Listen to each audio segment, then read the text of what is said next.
पिछले 10 साल में इस देश के नौजवानों में जब अच्छे दिन का वादा करके प्रधानमंत्री जी आए थे तो उन्होंने वादा किया था कि हर साल 2 करोड़ रोजगार जो है हम अवसर पैदा करेंगे। आज इस देश में जो आंकड़े आए हैं, देश का 83% नौजवान बेरोजगार है।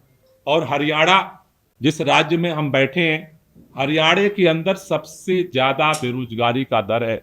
और ये शर्म की बात है कि 10 साल से केंद्र में सरकार, 10 साल प्रदेश में सरकार, डबल इंजन की सरकार ने हरियाणा के नौजवानों की ऐसी दुर्दशा कर दी है कि आज हरियाणा के मुख्यमंत्री सरेआम कहते हैं कि रोजगार चाहिए तो इजराइल चले जाओ। कि कैसे यहाँ पुलिस गांव गांव घूम रही थी, भाजपा की लोगों को डरा रही थी, धमका रही थी, पर्चे निकाल रही थी, कागज कह रही थी कि हम तुम्हारी संपत्ति जब्त कर लेंगे, एफआईआर कर रही थी। पूरे किसानों को एमएसपी की तो गारंटी नहीं मिली, लेकिन अंबाला से लेकर के और इस पूरे रोड पर कुरुक्षेत्र में सबसे ज्यादा, इस पूरे जो बॉर्डर का इलाका है, शायद हर गांव में पर्चे पहुंच गए। लोगों से कहा गया कि पेट्रोल मत दो ट्रैक्टर के लिए, किसान अन्नदाता है। लेकिन जिस तरह से कीड़े बिछाई गई, जिस तरह से एक नौजवान को गोली मारी गई, आज पूरा किसान निराशा में। हरियाणा की बेटियों को जिस तरह से इस सरकार ने बेइज्जत किया, वो खिलाड़ी अपने घर की नहीं थी, पूरे देश का नाम उन्होंने दुनिया में जाकर के रोशन किया था।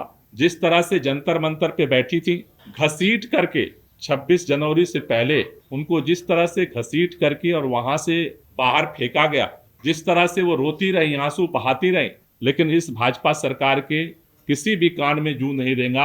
आज तक महिलाओं को उस सवाल का जवाब नहीं मिला। पिछले 10 साल में इस देश के नौजवानों में जब अच्छे दिन का वादा करके प्रधानमंत्री जी आए थे तो उन्होंने वादा किया था कि हर साल 2 करोड़ रोजगार जो है हम अवसर पैदा करेंगे।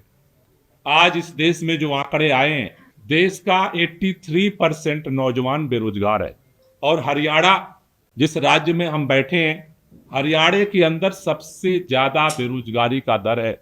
और ये शर्म की बात है कि 10 साल से केंद्र में सरकार, 10 साल प्रदेश में सरकार, डबल इंजन की सरकार ने हरियाणा के नौजवानों की ऐसी दुर्दशा कर दी है कि आज हरियाणा के मुख्यमंत्री सरेआम कहते हैं कि रोजगार चाहिए तो इजराइल चले जाओ। कि कैसे यहाँ पुलिस गांव गांव घूम रही थी, भाजपा की लोगों को डरा रही थी, धमका रही थी, पर्चे निकाल रही थी, कागज कह रही थी कि हम तुम्हारी संपत्ति जब्त कर लेंगे, एफआईआर कर रही थी।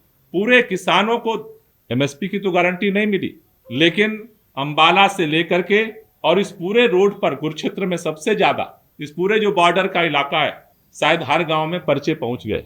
लोगों से कहा गया कि पेट्रोल मत दो ट्रैक्टर के लिए, किसान अन्नदाता है। लेकिन जिस तरह से कीड़े बिछाई गई, जिस तरह से एक नौजवान को गोली मारी गई, आज पूरा किसान निराशा में।